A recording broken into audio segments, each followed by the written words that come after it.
basic. We have heard this term many times actually. The perfect term is get back to your basics. How many of you have heard this from your mentors, from your seniors, or from your bosses, right? So when we hear this term, it is assumed that something is wrong. Correct? So these three words are so powerful enough. If you use it properly, it can shape not only our present, but our future. Okay. So I am Suneet Sabale, a mechanical engineer and an intellectual property expert. As a mechanical engineer, I thought that innovation lived only in laboratories, CAD files, and in making prototypes. So while making projects, there were sleepless nights that we spent on building a project. So that is what I thought. But eventually I realized that innovation alone is not enough. Unless and until innovation is protected, it does not give you the power. And innovation can be protected by patents. So what is a patent? Patent is just not a legal tool. It's a new age weapon. So patent is a right given by the government in exchange of a complete disclosure of your invention for a limited period of time, that is 20 years, right? Which means in a given jurisdiction, no one can sell, manufacture, or import the patented product without your permission. Indirectly, it also means that in a given jurisdiction, you have 100% monopoly. Isn't it fantastic? If you have a patent, no one else can sell it. But are we using it effectively? Still not, I can say. So over 2 decades in my career, what I observed, there was a pattern. There is a typical pattern that can be observed. And I realized that it is very common. We can observe and make a sense out of it every year. So this is the data from 2024. And if you see, the number of patents that are filed by China are among the highest, followed by Japan, US, and then Japan. Okay. And let's look at the GDP of these particular countries. So again, it is topped by US and then by China and Japan.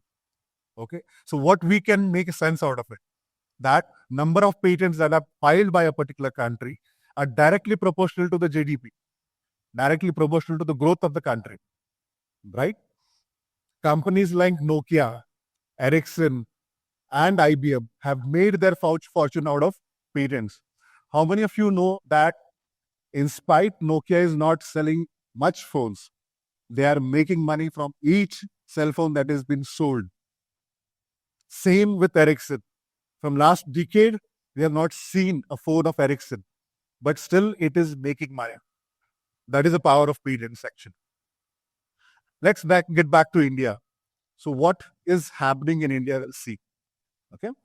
So in the year 2024, 110,000 patents were filed. Out of this, 53% of the patents were filed by Indian entities. Most of the patents are contributed by colleges and universities. The companies that are filing patents is again minimal actually. And before 2024, almost 75% of the patents were filed by foreign entities, which means we were doing very less in innovation. Does that reflect directly in the market? Yes or no? Do we have a biggest global brand like Google, Apple? Right? We don't have that brands. We are almost dependent on foreign companies to get this kind of product. So we don't have major brands in India that are that were built up in India and going out of India. Right? So this is a scary situation. Now we don't have mobile manufacturers, TV manufacturers. Maybe eventually, if the Indian people have buying capacity, they will choose high-end products. And maybe for low-end products, there will be no buyers. It's a scary situation if you don't invent and patent it. Okay. What we can learn from China actually, it's not that great that we should do something really out of box. There are very good examples that we can learn from. China. I know that we don't like China, but there are many things that we can learn from China.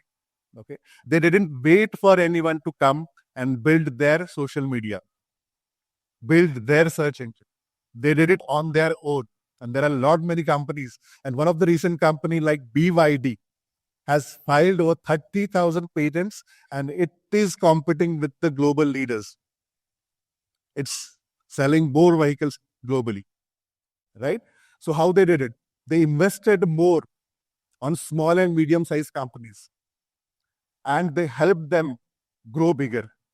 To give you an example of BYD, when there was a COVID, during COVID, BYD was manufacturing masks and BYD was again the biggest mask producer of the world. I hope few people know this. This was a fact. When there was nothing, they were still making money, right? Whereas in India, specifically, we rely mostly on FDIs. What is FDI? Foreign direct investments, right? Which means we invite foreign investors in India to set up their companies, build their product, do innovation over here, sell the product over here, but ultimately they own everything. Correct? They use our talent, our land, build everything, and they own everything back. So still we are a marketplace. We are not an innovation-driven economy, right? So in 1905, there was a Swadeshi movement. How many of you know about it? Right? Swadeshi was basically to boycott foreign goods so that the goods that are sold domestically would be from domestic manufacturers, right? And why that movement was there? Because it was, the movement was not a political movement. It was a movement for economical freedom. And we still need these kind of movements, I can say.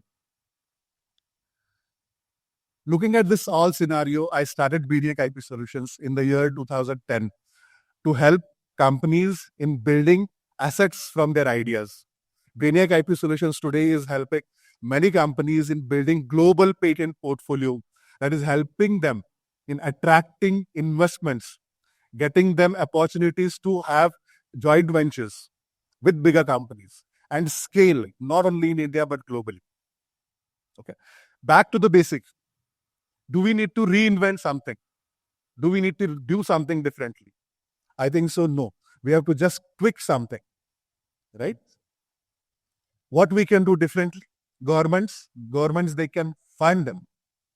Small and medium-sized companies, not only MNCs. MNCs get a lot of funding.